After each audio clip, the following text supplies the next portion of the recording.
yellow. So I purchased this Bayer scuff resistant stain blocking paint and primer at Home Depot. I also bought a plant, as you can see, to hang up in the kitchen. But this gallon of paint was $48.50, and although it was on the pricey side, it was definitely worth it, you guys. I really only had to do one coat, but I actually ended up doing 2 coats on the baseboard just to be, make it very, very white. But it was definitely worth the money, I will say that. So I am just going in with some blue tape. And as you can see here, what I did, especially because I have carpet along where the baseboards were, I laid down the tape and really, really tucked it into the carpet. And the reason why I did that was obviously because I did not want to get it on the carpet, but I knew that if I just laid it down on the surface, that paint could potentially seep through. So when I did this, like I said, I laid the tape down, and as you can see right here, I'm really tucking it in. And along like behind the couch and everywhere else, the baseboard was kind of like lifted, so it was pretty easy to get it tucked.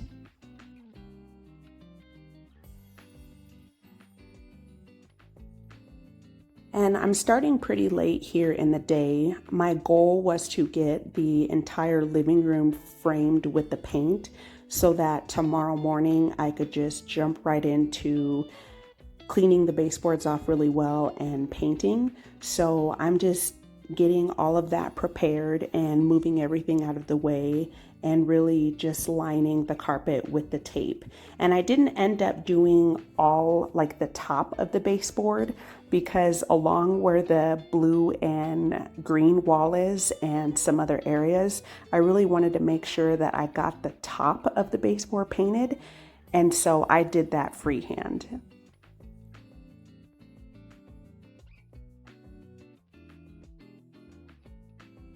And I didn't film every single piece of tape that I did because it was pretty redundant and boring, to be honest. This was definitely the hardest part, but this is the next morning. And as you can see, there are some holes that are in some of the baseboards, and I ended up filling those, but I got my goal accomplished and got the paint laid down on all of the baseboards so that I can jump right into things this morning. I did not have any proper caulk, and so I ended up using this bathroom sealant, which worked perfectly fine. Honestly, I have used toothpaste in the past. It really, especially if you're doing like smaller projects like this, you can really use toothpaste. I mean, you don't have to have, construction people or people that do demolition and professionals will say that, all the professional tools, whatever have you. Yeah, I just went in with this because it's what I had and it worked perfectly fine. So I'm just going through all of the baseboards where I see chips and little holes, and I'm just filling those in with this bathroom sealant.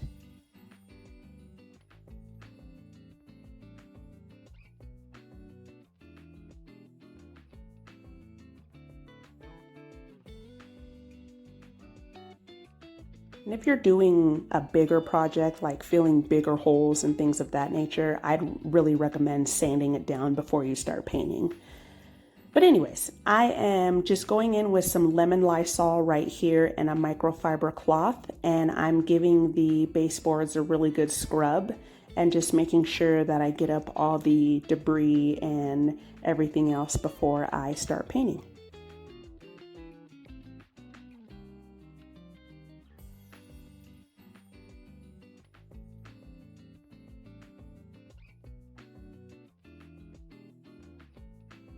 And these paintbrushes I also got at Home Depot. You get 3 of them in a package. I believe they were like $17, $18 around there. You guys, they were for one daggone brush, it was like $11. I'm like, holy moly. Nah, let me just get the trio, because I'm sure I will end up using the other brushes as well. But this brush that I'm using is the smallest one that comes in the package. and it's the angle brush, and it worked very well. It was really lightweight and yeah, very easy to maneuver.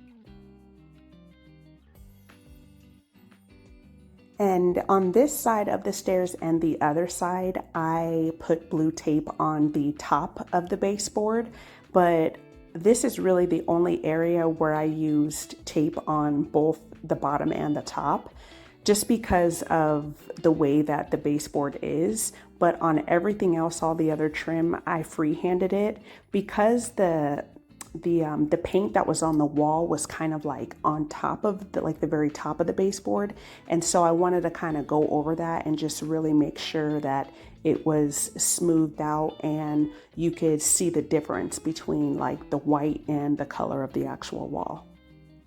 But if you're not good at painting, I would definitely recommend putting tape on both of them. Like put tape on the bottom and the top so that you'll have a smooth line.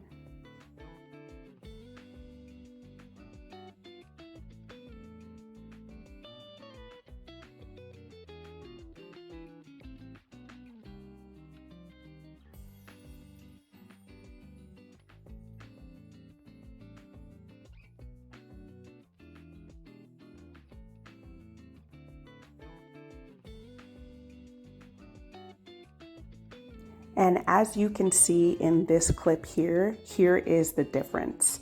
The baseboards were like a vanilla color, and I wanted them white, like the picture or the baseboards on the left. So I'm sure you guys are probably like, what the heck? Like it looks the same. No, it wasn't. And it looks a lot different on camera too. The baseboards and around here too, the fireplace, it was like a really creamy vanilla color.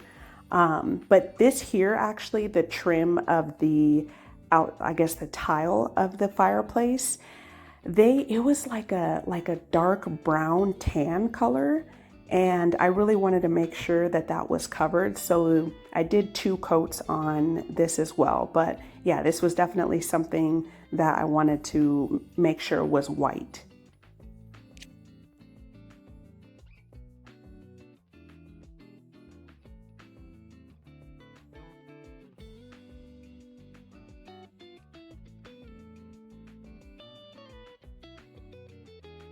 And as I was going along, I was just really hoping and praying that the tape was going to hold up and the paint wasn't going to seep through. You know, when you paint sometimes and you lift the tape up, and some areas you have like splotches of paint that like seep through the tape. Oh, I was like, I hope that doesn't happen. I kind of was like, should I have double taped it? But everything turned out fine, so that's good.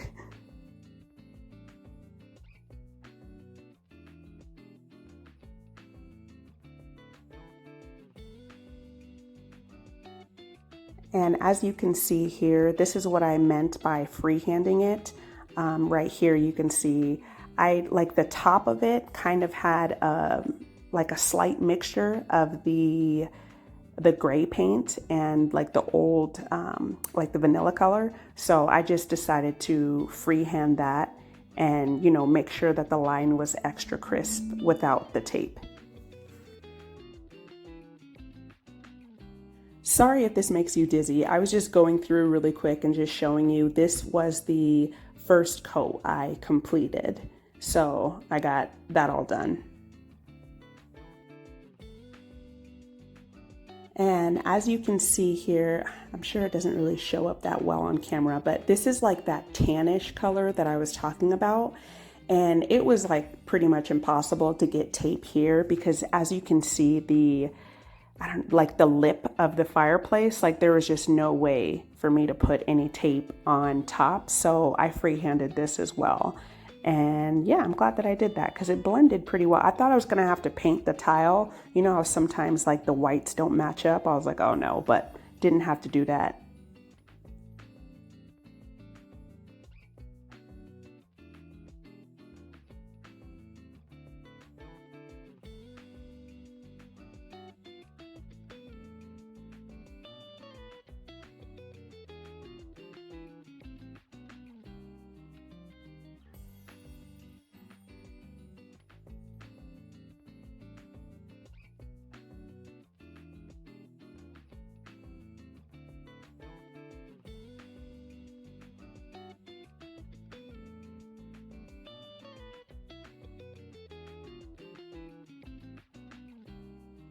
And these inner parts were so difficult to do. I can definitely see why, like the previous owners didn't paint, or maybe they just didn't care, I don't know, but didn't really paint like the edges, because it was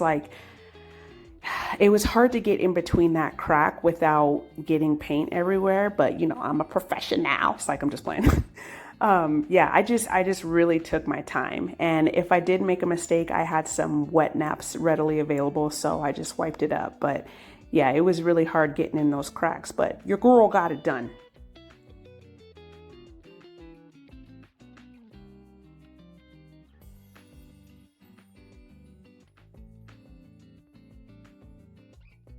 And this is the second coat. I am just waiting for everything to dry so that I can peel off the tape.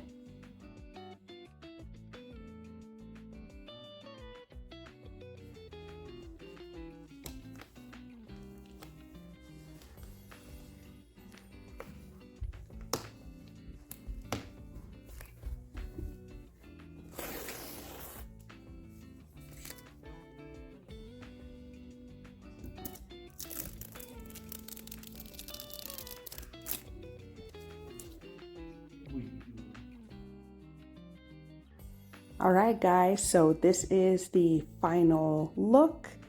I am very happy with it. I'm glad I decided to do it. It definitely makes it a little brighter in here. And yeah, thank you guys so much for watching. I definitely appreciate it.